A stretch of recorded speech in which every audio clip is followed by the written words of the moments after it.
देखिए, कोई भी पार्टी है और मुख्यतः जो भी सेकंड पार्टी है तो वो इस उम्मीद में तो काम करती है कि आने वाले टाइम में शायद उसकी सरकार होगी, लेकिन ऐसा कहीं नजर नहीं आता कि सरकार उनकी होगी, क्योंकि जिस प्रकार का भेदभाव उन्होंने अपने कार्यकाल में लोगों के साथ किया, चाहे वो विकास था चाहे रोजगार था, हर जगह जिस प्रकार का भेदभाव किया और जिस प्रकार से नियमों की अनदेखी की, तो मैं समझता हूं कि समाज में बड़ी उससे नाराजगी है, रिजेंटमेंट है लोगों में कि जिन लोगों को नौकरी मिली थी उन लोगों की नौकरी चली गई क्योंकि नियमों का पालन किया ही नहीं गया था।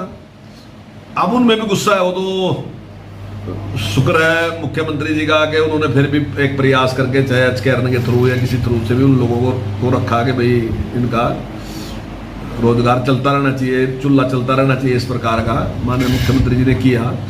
तो वो सारे लोग नाराज हैं और उनको देख के जो आम जनता है उसमें भी इस प्रकार का है कि सरकार ने कोई नियम का पालन नहीं किया। और जब डेवलपमेंट की बात आई तो उसमें भी, और चाहे रोजगार की बात आई इसमें, तो मुझे नहीं लगता कि जनता कांग्रेस के पक्ष में वोट करने वाली है।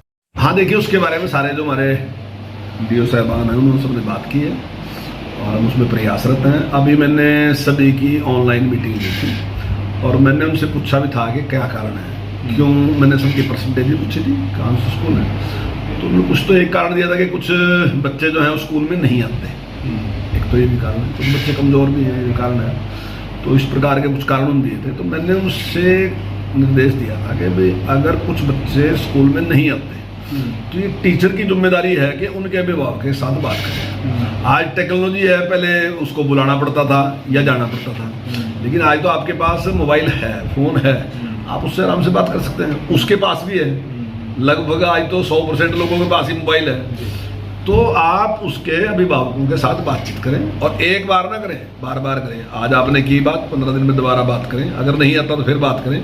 तो इससे एक तो अभिभावक को भी लगेगा कि टीचर बहुत चिंता कर रहा है, अच्छा इंप्रेशन जाएगा सरकारी स्कूल का कि सरकारी स्कूल के लोग भी अच्छा करें। और स्वाभाविक ही है कि जब अभिभावक को पता चलेगा कि बच्चा नहीं आया तो उसकी चिंता भी करेगा, तो इससे अच्छे काफ़ी जो है हमारा उसमें सुधार होगा। और अगर बच्चा पढ़ने में भी कमज़ोर है तो उसके बारे में भी हमें अभिभावक के साथ बातचीत करनी चाहिए। तो अभिभावक जब बच्चे से कहेगा तो निश्चित तौर से बच्चे में काफ़ी सुधार होगा। तो हमने किया है उसके लिए, तो मैं समझता हूँ कि अगले मास में उसके कुछ रिजल्ट आने शुरू होंगे, अभी हमने कहा ही है। देखिए, हमने पिछली बार भी जो घोषणा की थी कि हम 2000 रुपये पेंशन देंगे, कांग्रेस ने 10 साल शासन किया, उनके टाइम में 300 रुपये पेंशन थी मेरे ख्याल से, और वो बढ़ाया गया 700 रुपये तक की थी। उन्होंने 1000 रुपये की घोषणा की, लेकिन 1000 रुपये दिए नहीं उन्हें एक बार भी। वो 1000 हमने दिए जब हमारी सरकार बनी, और हमने 2000 की घोषणा की थी तो हमने शुरू कर दिया और 5 साल में हमने बढ़ाया उसको दे दिया।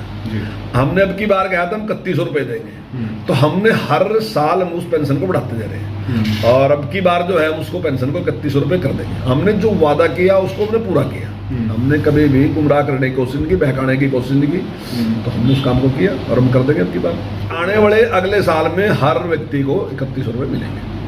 देखिए, मैं समझता हूँ कि पूरे देश को मिसगाइड करने का काम कर रहे हैं।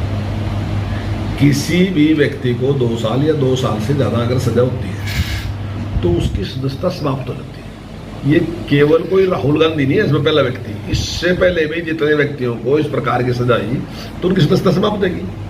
अब अगर सुप्रीम कोर्ट ने उस पर रोक लगाई थी तो हमने तो एक दिन भी लगाया ना जी, तो उसके बाद जो स्पीकर साहब हैं उन्होंने उसके पक्ष में कर दिया, तो वो स्वाभाविक निर्णय है। कोर्ट ने स्टे कर दिया तो उसको बहाल कर दिया, कोर्ट ने उसको सजा कर दी तो उसे दस्ता जानी थी।